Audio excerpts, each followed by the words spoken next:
Good evening, and thank you for joining me for another Boring Books for Bedtime. I hope tonight's selection provides all the boredom your busy brain needs to quiet down and let you get some sleep. Before we begin, I'd like to give a special shout out of thanks to some new members of our Patreon family. Tracy, Verla, Kat, Elizabeth, Angela, Alex, Tamar, and Bethan. Thank you all so much for supporting this podcast. By becoming members of Patreon, you help us remain 100% listener-supported and ad-free for everyone, and it's very much appreciated. If you're interested in supporting Boring Books for Bedtime and finding out more about the perks available to subscribers, including exclusive monthly episodes heard nowhere else, you'll find a link to Patreon in the show description. You'll also find a link to buymeacoffee.com where you can support us with a one-time tip, no subscription required. I hope you'll take a moment to check them out. Now, let's read and relax. Find a comfortable spot. Adjust your volume. Take a nice deep breath in. Let it out slowly. And off we go. This week's relaxation comes to us by listener recommendation. Let's relax with Travels with a Donkey in the Cevennes by Robert Louis Stevenson. First published in 1879. Let's begin. My dear Sidney Colvin, the journey which this little book is to describe was very agreeable and fortunate for me. After an uncouth beginning, I had the best of luck to the end. But we are all travelers in what John Bunyan calls the wilderness of this world. All, too, travelers with a donkey. And the best that we find in our travels is an honest friend. He is a fortunate voyager who finds many. We travel indeed to find them. They are the end and the reward of life. They keep us worthy of ourselves, and when we are alone, we are only nearer to the absent. Every book is, in an intimate sense, a circular letter to the friends of him who writes it. They alone take his meaning. They find private messages, assurances of love, and expressions of gratitude dropped for them in every corner. The public is but a generous patron who defrays the postage. Yet though the letter is directed to all, we have an old and kindly custom of addressing it on the outside to one. Of what shall a man be proud if he is not proud of his friends? And so, my dear Sidney Colvin, it is with pride that I sign myself, affectionately yours, Robert Louis Stevenson. Travels with a Donkey in the Cevennes. Valet. The donkey, the pack, and the pack saddle. In a little place called Le Monastier, in a pleasant highland valley 15 miles from Le Puy, I spent about a month of fine days. Monastier is notable for the making of lace, for drunkenness, for freedom of language, and for unparalleled political dissension. There are adherents of each of the 4 French parties: Legitimists, Orleanists, Imperialists, and Republicans, in this little mountain town, and they all hate, loathe, decry, and calumniate each other. Except for business purposes, or to give each other the lie in a tavern brawl, they have laid aside even the civility of speech. 'Tis a mere mountain Poland. In the midst of this Babylon I found myself a rallying point. Everyone was anxious to be kind and helpful to the stranger. This was not merely from the natural hospitality of mountain people, nor even from the surprise with which I was regarded as a man living of his own free will in Le Monastir. It arose a good deal from my projected excursion southward through the Cevennes. A traveler of my sort was a thing hitherto unheard of in that district. I was looked upon with contempt, like a man who should project a journey to the moon, but yet with a respectful interest, like one setting forth for the inclement pole. All were ready to help in my preparations. A crowd of sympathizers supported me at the critical moment of a bargain. Not a step was taken, but was heralded by glasses round and celebrated by a dinner or breakfast. It was already hard upon October before I was ready to set forth, and at the high altitudes over which my road lay, there was no Indian summer to be looked for. I was determined, if not to camp out, at least to have the means of camping out in my possession, for there is nothing more harassing to an easy mind than the necessity of reaching shelter by dusk, and the hospitality of a village inn is not always to be reckoned sure by those who trudge on foot. A tent, above all for a solitary traveler, is troublesome to pitch and troublesome to strike again, and even on the march it forms a conspicuous feature in your baggage. A sleeping sack, on the other hand, is always ready.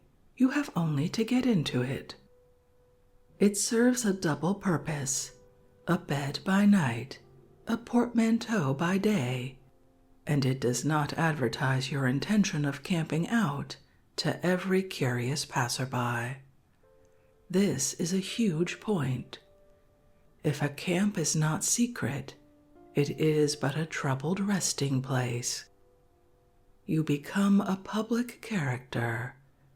The convivial rustic visits your bedside after an early supper, and you must sleep with one eye open and be up before the day. I decided on a sleeping sack, and after repeated visits to Le Puy and a deal of high living for myself and my advisers, a sleeping sack was designed, constructed, and triumphantly brought home. This child of my invention was nearly 6 feet square, exclusive of 2 triangular flaps, to serve as a pillow by night and as the top and bottom of the sack by day. I call it the sack, but it was never a sack by more than courtesy, only a sort of long roll or sausage, green waterproof card cloth without, and blue sheep's fur within. It was commodious as a valise, warm and dry for a bed. There was luxurious turning room for one, and at a pinch the thing might serve for 2. I could bury myself in it up to the neck. For my head I trusted to a fur cap with a hood to fold down over my ears and a band to pass under my nose like a respirator.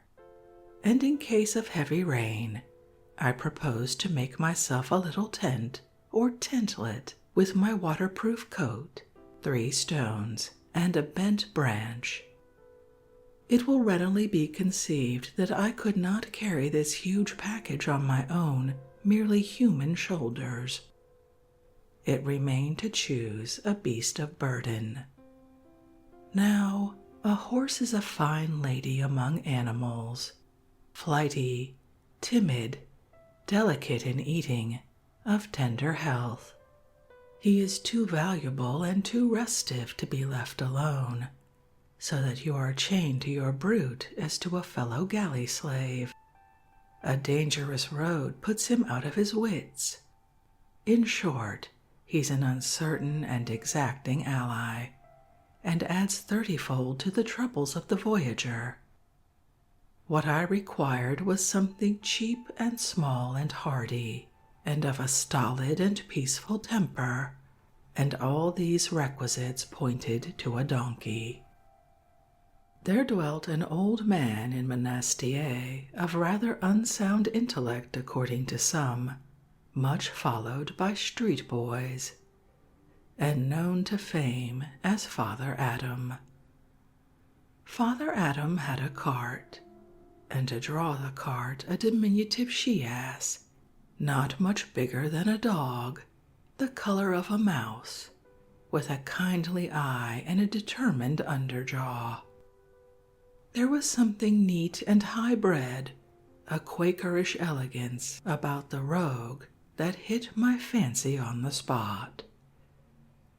Our first interview was in Monastier marketplace.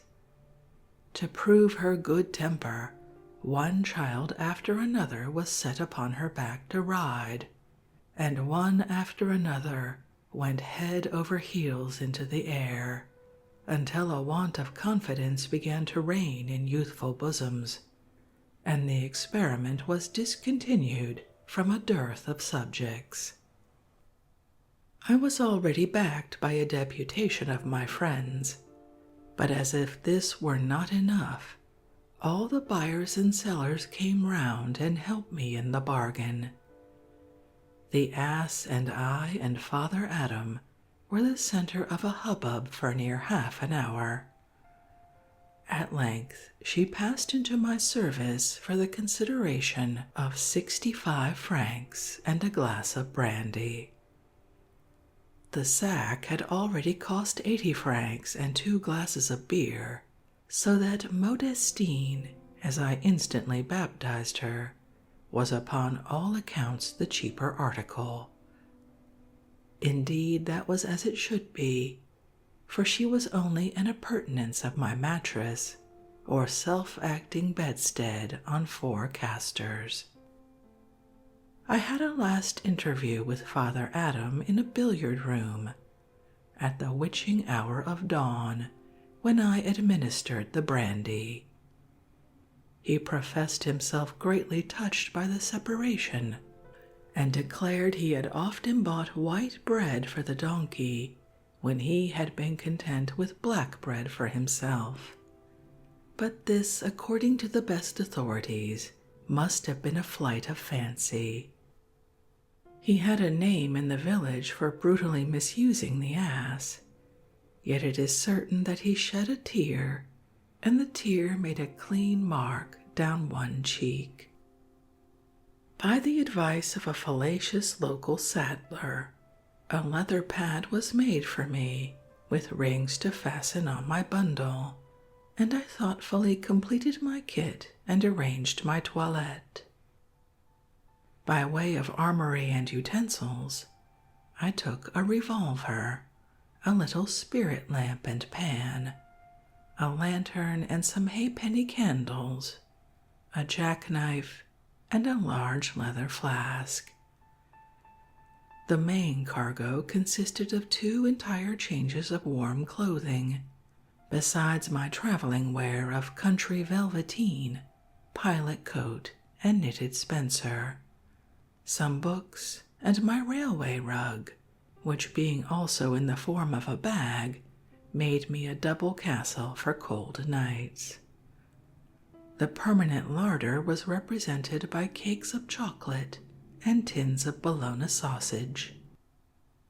All this, except what I carried about my person, was easily stowed into the sheepskin bag, and by good fortune I threw in my empty knapsack, rather for convenience of carriage than from any thought that I should want it on my journey. For more immediate needs I took a leg of cold mutton, a bottle of Beaujolais, an empty bottle to carry milk, an egg beater, and a considerable quantity of black bread and white. like Father Adam, for myself and donkey, only in the scheme of things the destinations were reversed. Monastrians of all shades of thought in politics had agreed in threatening me with many ludicrous misadventures and with sudden death in many surprising forms. Cold, wolves, robbers, above all the nocturnal practical joker, were daily and eloquently forced on my attention. Yet in these vaticinations, the true patent danger was left out. Like Christian, it was from my pack I suffered by the way. Before telling my own mishaps, let me in 2 words relate the lesson of my experience. If the pack is well strapped at the ends and hung at full length, not doubled for your life, across the pack saddle, the traveler is safe. The saddle will certainly not fit, such is the imperfection of our transitory life. It will assuredly topple and tend to overset. But there are stones on every roadside, and a man soon learns the art of correcting any tendency to overbalance with a well-adjusted stone.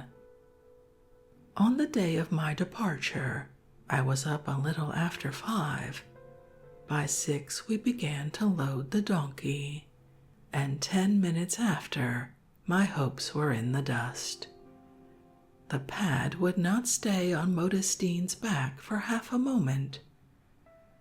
I returned it to its maker, with whom I had so contumelious a passage that the street outside was crowded from wall to wall with gossips looking on and listening. The pad changed hands with much vivacity. Perhaps it would be more descriptive to say that we threw it at each other's heads. At any rate, we were very warm and unfriendly, and spoke with a deal of freedom. I had a common donkey pack saddle, a bard as they call it, fitted upon Modestine, and once more loaded her with my effects. The double sack, my pilot coat, for it was warm and I was to walk in my waistcoat, a great bar of black bread, and an open basket containing the white bread, the mutton, and the bottles, were all corded together in a very elaborate system of knots, and I looked on the result with fatuous content. In such a monstrous deck cargo, all poised above the donkey's shoulders, with nothing below to balance, on a brand new pack saddle that had not yet been worn to fit the animal, and fastened with brand new girths that might be expected to stretch and slacken by the way, even a very careless traveler should have seen disaster brewing. That elaborate system of knots, again, was the work of too many sympathizers to be very artfully designed. It is true they tightened the cords with a will, as many as 3 at a time would have a foot against Modestine's quarters and be hauling with clenched teeth. But I learned afterwards that one thoughtful person, without any exercise of force, can make a more solid job than half a dozen heated and enthusiastic grooms. I was then but a novice. Even after the misadventure of the pad, nothing could disturb my security, and I went forth from the stable door as an ox goeth to the slaughter. The Green Donkey Driver. The bell of Monastier was just striking 9 as I got quit of these preliminary troubles and descended the hill through the common. As long as I was within sight of the windows, a secret shame and the fear of some laughable defeat withheld me from tampering with Modestine. She tripped along upon her 4 small hooves with a sober daintiness of gait. From time to time, she shook her ears or her tail, and she looked so small under the bundle that my mind misgave me. We got across the ford without difficulty. There was no doubt about the matter, she was docility itself. And once on the other bank, where the road begins to mount through pine woods, I took in my right hand the unhallowed staff, and with a quaking spirit applied it to the donkey. Modestine brisked up her pace for perhaps 3 steps, and then relapsed into her former minuet. Another application had the same effect, and so with the third. I am worthy the name of an Englishman, and it goes against my conscience to lay my hand rudely on a female. I desisted, and looked her all over from head to foot. The poor brute's knees were trembling, and her breathing was distressed. It was plain that she could go no faster on a hill. God forbid, thought I, that I should brutalize this innocent creature. Let her go at her own pace, and let me patiently follow. What that pace was, there is no word mean enough to describe. It was something as much slower than a walk as a walk is slower than a run. It kept me hanging on each foot for an incredible length of time. In 5 minutes, it exhausted the spirit and set up a fever in all the muscles of the leg, and yet I had to keep close at hand and measure my advance exactly upon hers, for if I dropped a few yards into the rear or went on a few yards ahead, Modestine came instantly to a halt and began to browse.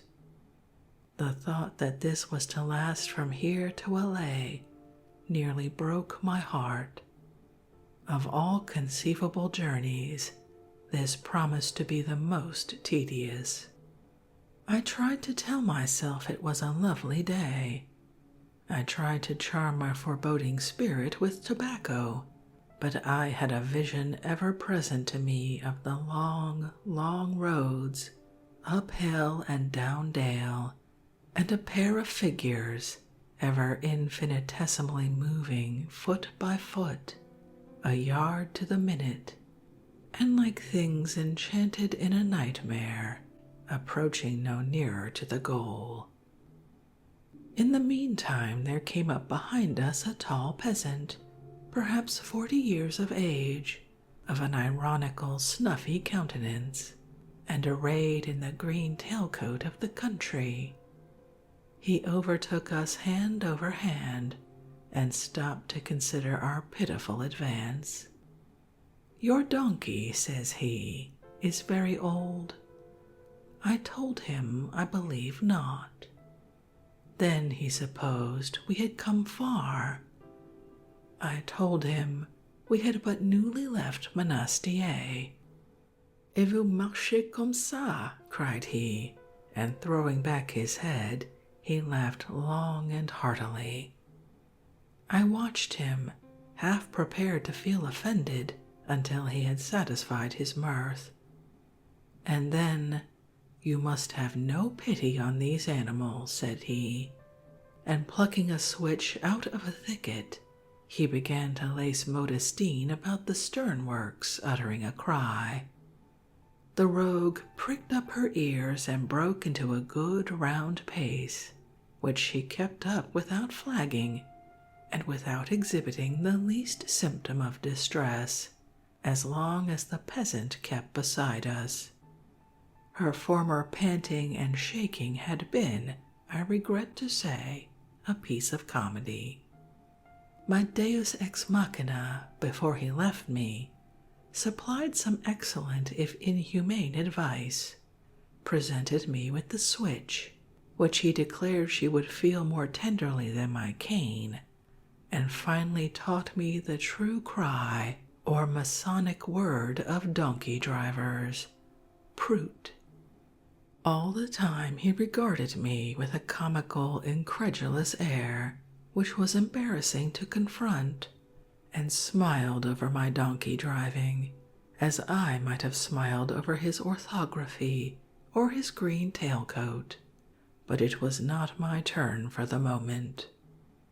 I was proud of my new lore, and thought I had learned the art to perfection, and certainly Modestine did wonders for the rest of the forenoon, and I had a breathing space to look about me. It was Sabbath. The mountain fields were all vacant in the sunshine, and as we came down through Saint Martin de Fruguère, the church was crowded to the door. There were people kneeling without upon the steps, and the sound of the priest chanting came forth out of the dim interior. It gave me a home feeling on the spot, for I am a countryman of the Sabbath, so to speak, and all Sabbath observances, like a Scottish accent, strike in me mixed feelings, grateful and the reverse.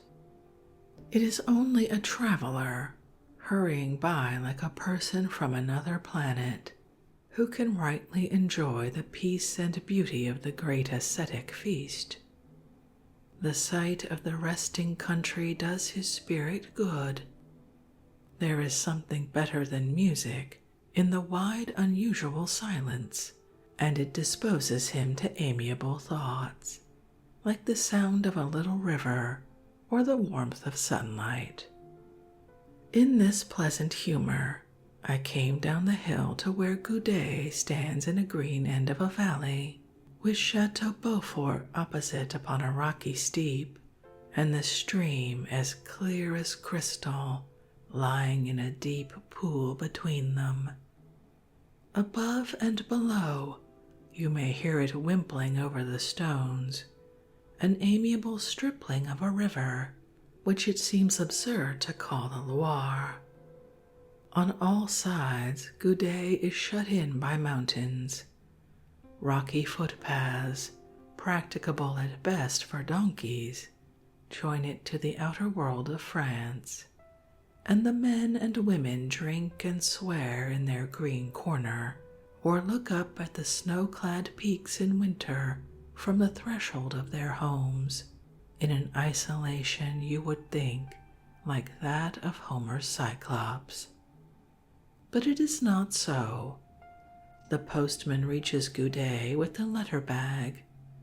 The aspiring youth of Goudet are within a day's walk of the railway at Le Puy, and here in the inn you may find an engraved portrait of the host's nephew, Régis Senac, professor of fencing and champion of the two Americas, a distinction gained by him along with the sum of $500 at Tammany Hall, New York, on the 10th of April, 1876.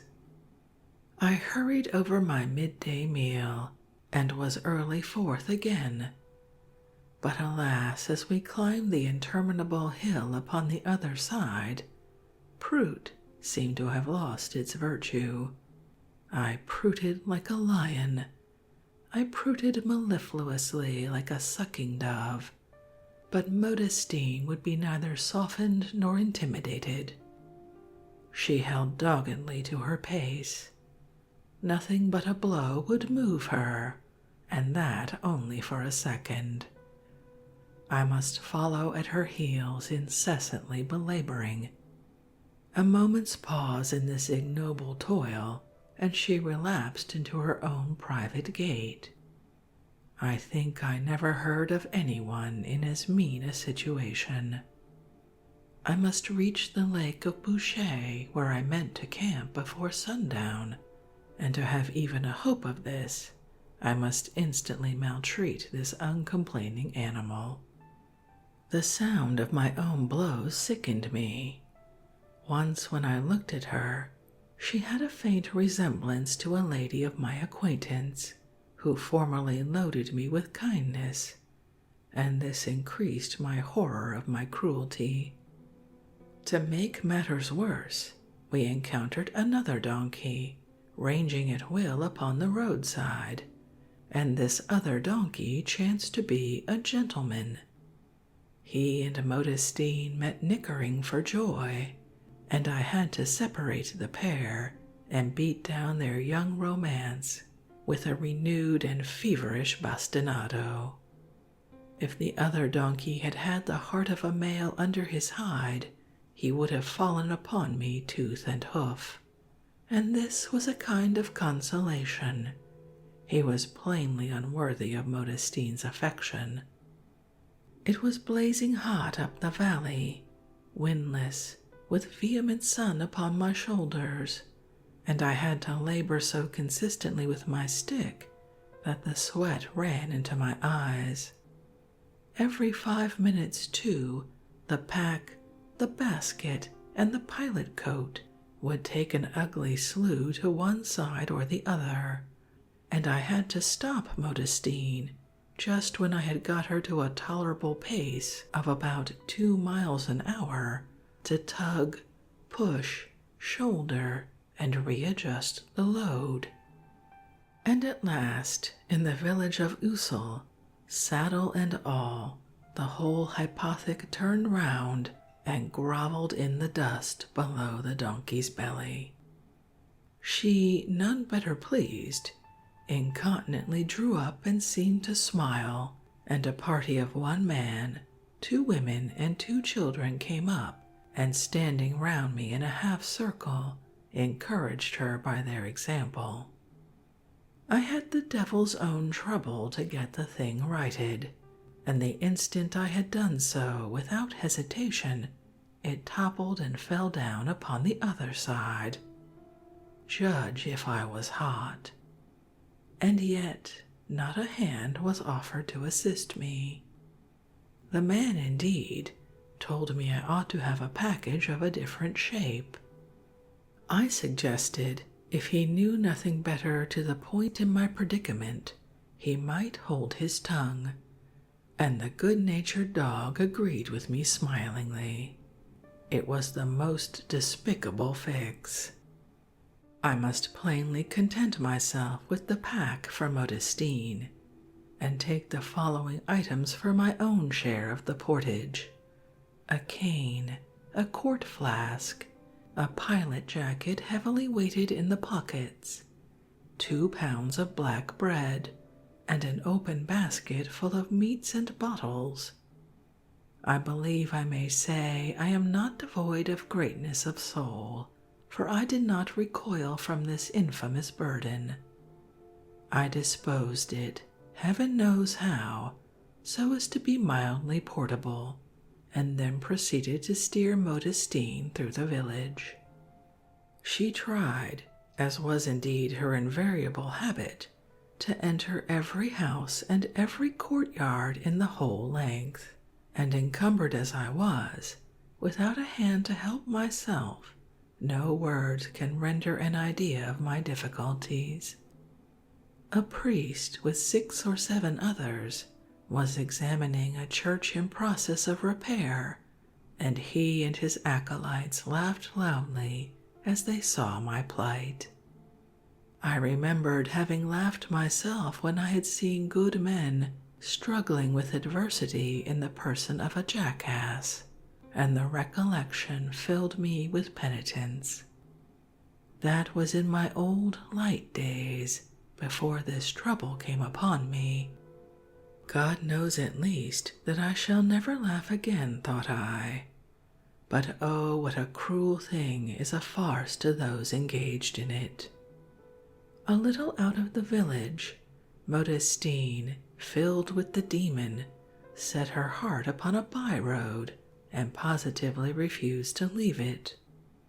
I dropped all my bundles. I came very near crying, but I did a wiser thing than that, and sat squarely down by the roadside to consider my situation under the cheerful influence of tobacco and a nip of brandy. Modestine, in the meanwhile, munched some black bread with a contrite, hypocritical air. It was plain that I must make a sacrifice to the gods of shipwreck. I threw away the empty bottle destined to carry milk. I threw away my own white bread, and disdaining to act by general average, kept the black bread for Modestine. Lastly, I threw away the cold leg of mutton and the egg whisk, although this last was dear to my heart. Thus I found room for everything in the basket, and even stowed the boating coat on the top. By means of an end of cord I slung it under one arm, and although the cord cut my shoulder and the jacket hung almost to the ground, it was with a heart greatly lightened that I set forth again. I now had an arm free to thrash Modestine. If I were to reach the lakeside before dark, she must bestir her little shanks to some tune. Already the sun had gone down into a windy-looking mist, and although there were still a few streaks of gold far off to the east on the hills and the black fir woods, all was cold and gray about our onward path. An infinity of little country by-roads led hither and thither among the fields. It was the most pointless labyrinth. I could see my destination overhead, or rather the peak that dominates it, but choose as I pleased, the roads always ended by turning away from it and sneaking back towards the valley, or northward along the margin of the hills. The failing light, the waning color, the naked and homely stony country through which I was traveling threw me into some despondency. I promise you the stick was not idle. I think every decent step that Modestine took must have cost me at least 2 emphatic blows. There was not another sound in the neighborhood but that of my unwearying bastinado. Suddenly, in the midst of my toils, the load once more bit the dust, and as by enchantment, all the cords were simultaneously loosened, and the road scattered with my dear possessions. The packing was to begin again from the beginning, and as I had to invent a new and better system, I do not doubt but I lost half an hour. It began to be dusk in earnest as I reached a wilderness of turf and stones. It had the air of being a road which should lead everywhere at the same time, and I was falling into something not unlike despair when I saw 2 figures stalking towards me over the stones. They walked one behind the other like tramps, but their pace was remarkable. The son led the way, a tall, ill-made, somber, Scottish-looking man. The mother followed, all in her Sunday's best, with an elegantly embroidered ribbon to her cap and a new felt hat atop, and proffering as she strode along with kilted petticoats a string of obscene and blasphemous oaths. I hailed the son and asked him my direction. He pointed loosely west and northwest, muttered an inaudible comment, and without slackening his pace for an instant stalked on as he was going right athwart my path. The mother followed without so much as raising her head. I shouted and shouted after them, but they continued to scale the hillside and turned a deaf ear to my outcries. At last, leaving Modestine by herself, I was constrained to run after them, hailing the while. They stopped as I drew near, the mother still cursing, and I could see she was a handsome, motherly, respectable-looking woman. The son once more answered me roughly and inaudibly, and was for setting out again, but this time I simply collared the mother who was nearest me, and apologizing for my violence, declared that I could not let them go until they had put me on my road. They were neither of them offended, rather mollified than otherwise, told me I had only to follow them, and then the mother asked me what I wanted by the lake at such an hour. I replied in the Scottish manner by inquiring if she had far to go herself.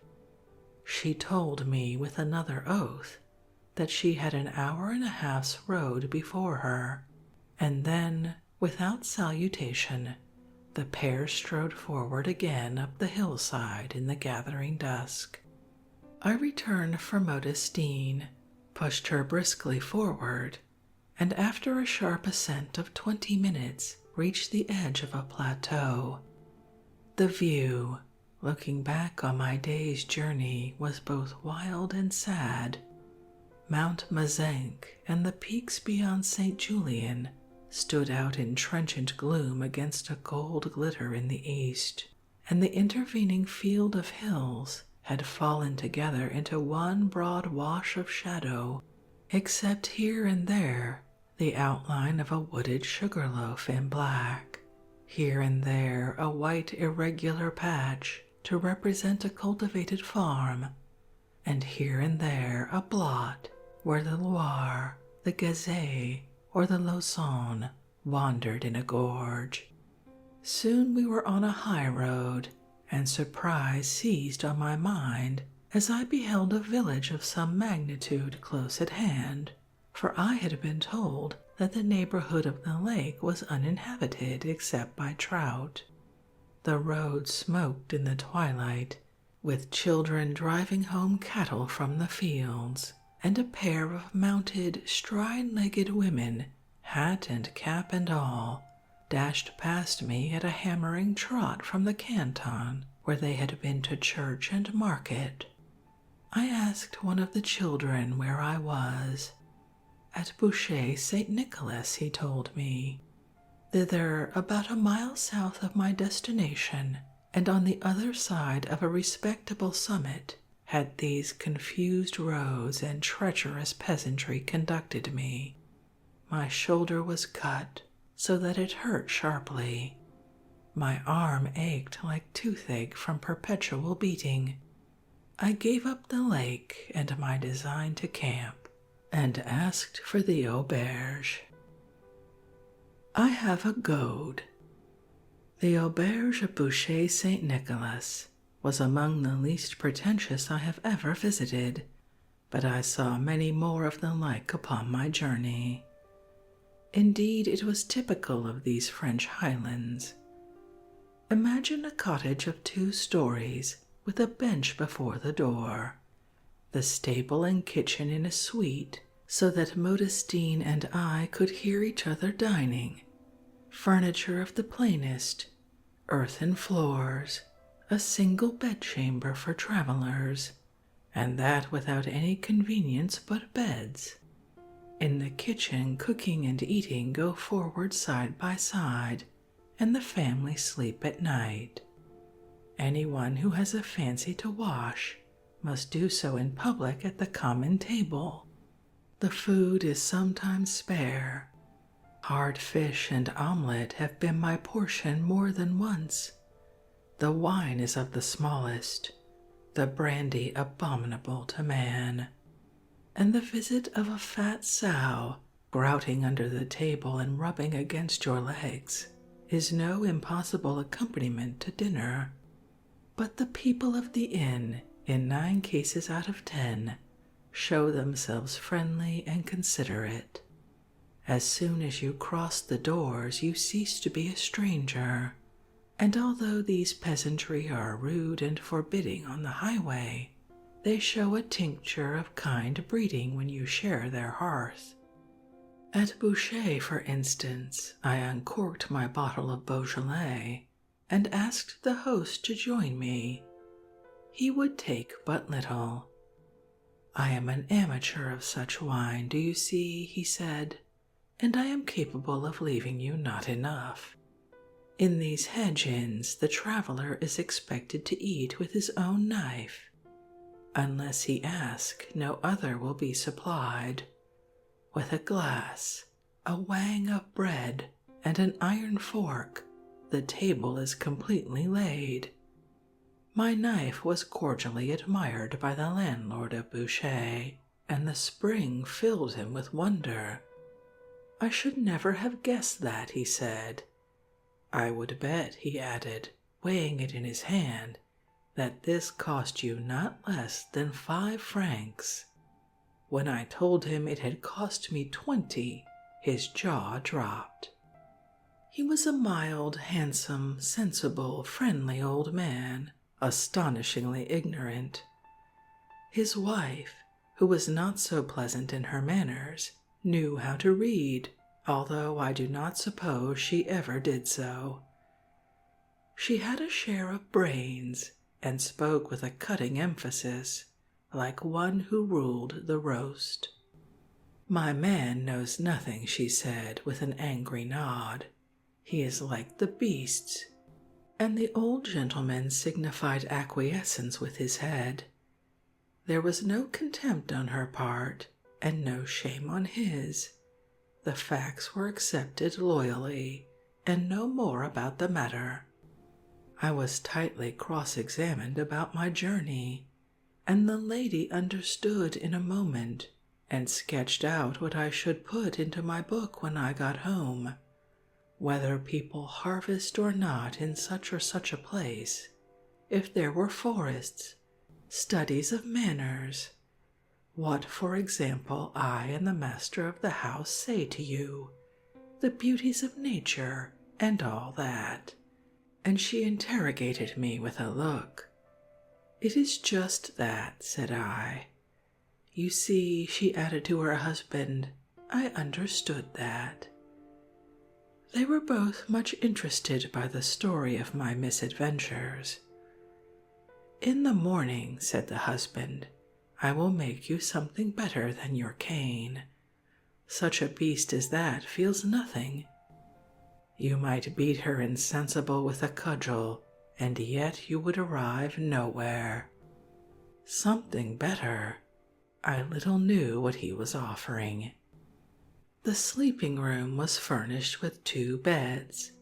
I had one, and I will own I was a little abashed to find a young man and his wife and child in the act of mounting into the other.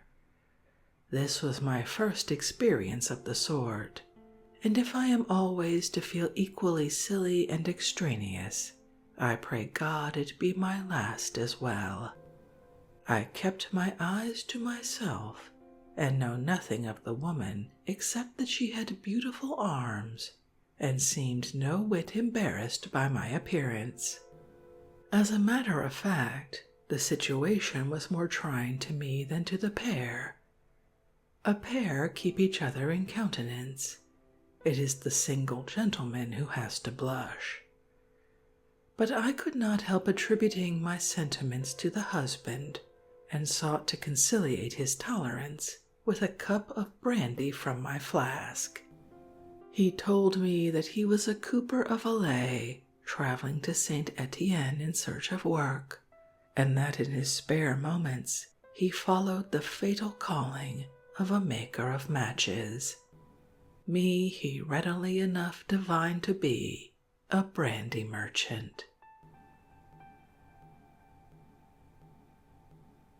And having reached the conclusion of our first day on the road, I think we'll end this evening's reading from Travels with a Donkey in the Cevennes by Robert Louis Stevenson.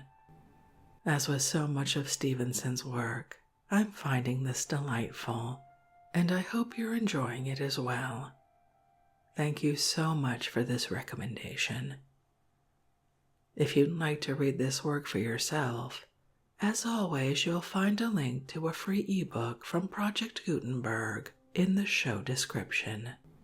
If you'd like to connect, suggest a boring book you'd like to hear read, or request more from one we've already started, you can drop me an email via our website, www.boringbookspod.com. It's always a pleasure to hear from you. Thank you so much for joining me for this evening's reading. Until our next boring book, good night.